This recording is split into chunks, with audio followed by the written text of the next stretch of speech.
Sabri Yaakob kekal sebagai poster boy, calon Perdana Menteri daripada BN pada pilihan raya umum ke-15 PRU15 yang dijangka diadakan dalam tempoh terdekat.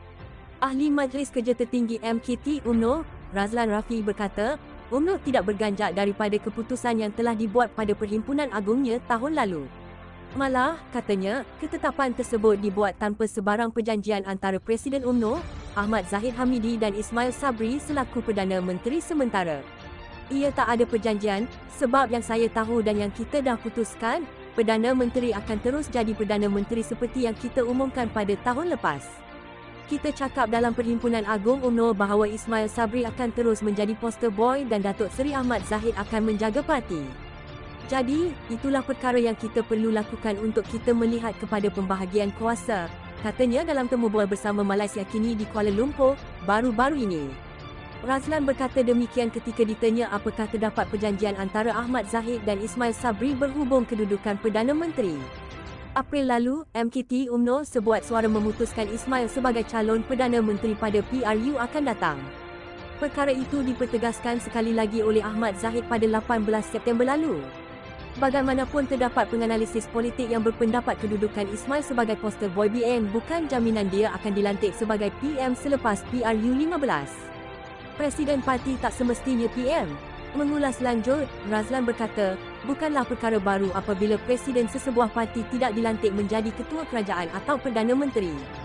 Saya rasa, soal pembahagian kuasa banyak dilakukan negara-negara luar pun. Kalau kita tengok negara seperti Indonesia atau di India, tak semestinya presiden parti itu akan menjadi Perdana Menteri dan sudah tiba masanya untuk kita melihat kepada perkara itu, katanya. Jelasnya, Presiden Parti membawa suara akar umbi dan berhak menyuarakan dasar yang terbaik kepada Perdana Menteri demi kebaikan rakyat. Permintaan UMNO ini bukan permintaan Presiden seorang, permintaan UMNO ini adalah permintaan yang dibawa daripada akar umbi. Jadi, sebagai Perdana Menteri, dia kena dengarlah kehendak rakyat, katanya. Razlan memberikan contoh desakan yang dibuat UMNO agar kerajaan membenarkan pengeluaran kumpulan wang simpanan pekerja KWSP ketika negara dilanda wabak COVID-19.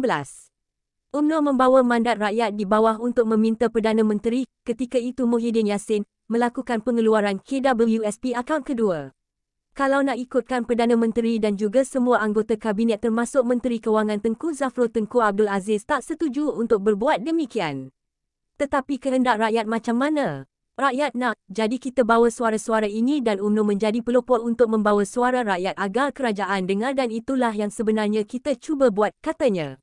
Justru Razlan berkata adalah lebih baik Ahmad Zahid kekal sebagai Presiden Parti dan Ismail Sabri mengetuai kerajaan sekiranya BN menang PRU15. Saya rasa semua ini adalah kebaikan untuk semua rakyat, tambahnya. Dalam pada itu, Razlan menang kes dakwaan bahawa UMNO BN akan campur tangan dalam kes mahkamah melibatnya pemimpinnya sekiranya menjadi kerajaan. Bekas MB Selangor Datuk Seri Hir Toyo masuk penjara, kita tak pernah pun minta ampun kan, kes dia berjalan seperti biasa dan ramai juga pemimpin-pemimpin UMNO dan BN yang dikenakan tindakan.